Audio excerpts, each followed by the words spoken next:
Hello and welcome to Platinum Knots.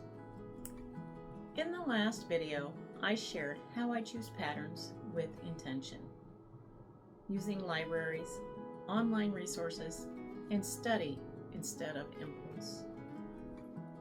I also mentioned that yarn choices were coming, but before I can do that, there's one more decision that needs to be made.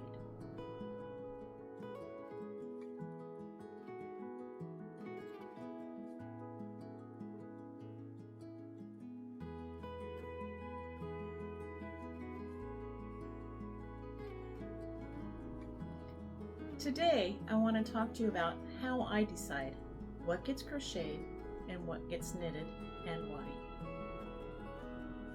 This season, my wardrobe is crochet-forward.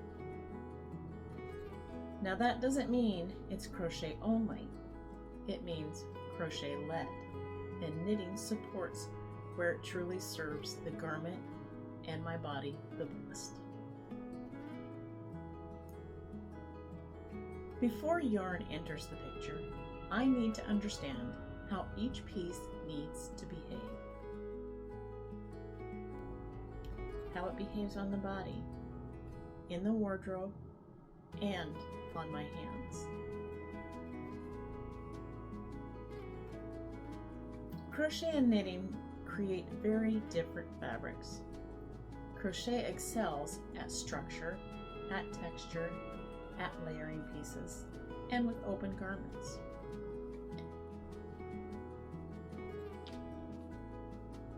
It gives me control with fewer live stitches and the ability to pause and adjust.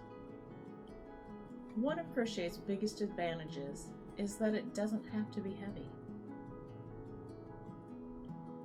A garment can be broken down into smaller pieces using granny squares, motifs, and panels. Instead of holding the full weight of a project all at once, the work is distributed. And that matters, especially when hand safety is part of the design process. Knitting, on the other hand, creates beautiful lightweight fabric. It shines in base layers, in pieces worn close to the skin, where the stitch stretch and the stitch recovery are essentials. But it also asks more from my hands, more repetition and more continuous motion. So, in this wardrobe, knitting supports. It doesn't carry the load. When I look back at the 4 garment roles that I defined earlier, the anchor garment, the layering piece, the comfort piece, and the accent piece, crochet naturally fits most of those roles. Structure, flexibility, longevity. And when the garment needs lightness or stretch, knit can step in. It isn't about rules here.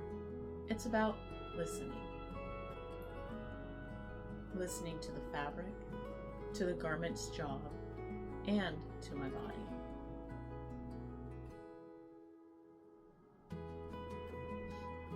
Right now, while my wrist is healing, hand ease isn't optional. It's part of the system. If the garment hurts my hands to make, it won't make it into my wardrobe.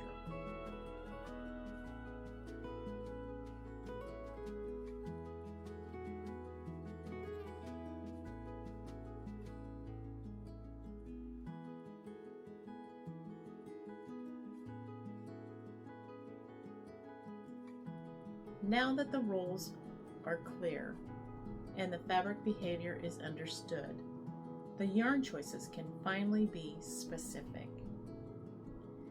Not tempting, not impulsive, intentional.